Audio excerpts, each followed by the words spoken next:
လူတယောက်ရဲ့ခန္ဓာကိုယ်နဲ့စိတ်ဟာဘလောက်တောင်အင်အားကြီးမားနိုင်တယ်လို့သင်ထင်ပါသလဲတခါတလေကျတော့မထင်မှတ်ထားတဲ့အရာတစ်ခုကနေအားအင်နေလဲကျပျက်စီးသွားတတ်တာကိုတွေ့ရပါတယ်ဒါဆိုဘာကြောင့်လဲ ဒီနေ့ပြောပြပေးခြင်းတဲ့ဇာတ်တော်ကတော့အလားကြီးမားတဲ့ပုဂ္ဂိုလ်တွေတောင်သတိလက်လွတ်ဖြစ်ပြီးလဲကျခဲ့ရတဲ့သူရာပါဏာဇတ်အကြောင်းပဲဖြစ်ပါတယ်ဒါဟာမမြင်သာတဲ့ရန်ဒရရဲ့သတိပေးချက်တစ်ခုလည်းဖြစ်ပါတယ် တခါတုန်းကဂေါတန်ပြီးဂေါတိတယုံကျောင်းမှာမြတ်စွာဘုရားတရင်ထုံးနေတော့ရှင်တာကရဆိုတဲ့မထေတစ်ပါးရှိခဲ့ပါတယ်ဒီမထေဟာပုထုဇဉ်ဒီထဲမှာတခိုးအကြီးဆုံးလို့ပြောနိုင်ပါတယ်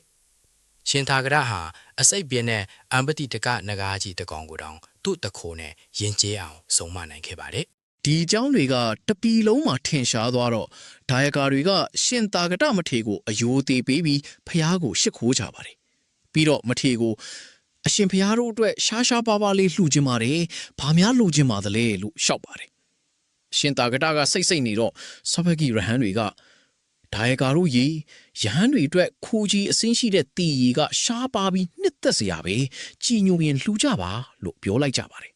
တာယကာတွေကလည်းမြတ်စွာဘုရားကိုစွန့်ကပ်ပြီးနောက်ရှင်တာကတကိုအိမ်တိုင်းပင့်ပြီးတေးရည်တွေလူကြပါတယ်ရှင်တာကတဟာတေးရည်တွေတောက်ပြီးမူးရစ်သွားပါတယ်နောက်ဆုံးမြို့အထွက်တခါအကြားမှာမှတ်ရန်တွေလွတ်ပြီးလဲကျသွားပါတော့တယ် မြတ်စွာဘုရားဆုံးဖုံးပေးပြီးပြန်လာတော့တကားကြားမှာလဲကျနေတဲ့ရှင်သာကတကိုတွေ့ပါတယ်။ကျောင်းပြန်ရောက်တော့မြတ်စွာဘုရားကယဟန်တွေကိုမေးပါတယ်။ရှင်သာကတဟာငါ့ကိုအရင်လိုယိုသေးသေးသလား။အံပတိတ်တကနဂါးကိုဘသူဆုံးမခဲ့တာလဲ။အခုသူရေမွေကိုတောင်ဆုံးမနိုင်အောင်ပါလား။ဖောက်ပြန်စီတဲ့တေးကြီးကိုတောက်တင်သလား။စားတဲ့မိကိုနေမိပါတယ်။နောက်ဆုံးတော့မြတ်စွာဘုရားကရှင်သာကတကိုကိတ်ရည်ပြီးတေးကြီးမတောက်ရဘူးဆိုတဲ့တိတ်ခါပုတ်ကိုပြညတ်တော်မူပါတယ်။ယဟန်တွေကရှင်သာကတလိုတကိုးကြီးတဲ့ပုဂ္ဂိုလ်တောင်တေရီကြောင့်မြတ်စွာဘုရားကိုမယူမသိဖြစ်ရတယ်။ဒါအပြစ်ကြီးတယ်လို့ပြောနေကြတာကိုမြတ်စွာဘုရားကြားတော်မူပါတယ်။အဲ့ဒီခါမှာယဟန်တို့အခုမှတေရီကြောင့်ဒီလိုဖြစ်တာမဟုတ်ဘူး။ရှေးတုန်းကလည်းဖြစ်ခဲ့ဘူးတယ်လို့မိန့်တော်မူပြီးရှေးအတိတ်ဆက်ကိုပြောပြပါတယ် လွန်ခဲ့တဲ့ကာလတစ်ခုတုန်းကဘာရာဏသီပြည်မှာဗြဟ္မထမင်းအုပ်စိုးနေပါတယ်ဖျားလောင်းဟာယတိကြီးတစ်ပါးဖြစ်ပြီးတပည့်900နဲ့ဟိမဝန္တာမှာတည်င်းသုံးနေပါတယ်။မိုးရာသီရောက်တော့ယတိတွေဟာချင်းစားမိဝဲဖို့မြို့ရွာဘက်ကိုလာကြပြီးဘာရာဏသီကမင်းကြီးဥယျာဉ်မှာနေကြပါတယ်။မင်းကြီးကသူတို့ကိုအယမ်းကြီးညိုပြီး4 လလုံးလုံးနန်းတော်မှာဆွန်းပုံပြီးဖို့လျှောက်ထားပါတယ် ဒီနေ့တော့မြို့မှာတေးရည်ပွဲတော်ဖြစ်နေပါတယ်မင်းကြီးကယသိတွေရဲ့ကရှားပါတဲ့တေးရည်တွေကိုလူစေပါတယ်ယသိတွေလည်းတေးရည်တောက်ပြီးဥယျာဉ်ထဲဖြန်ရောက်တော့မူးရစ်နေကြပါတယ်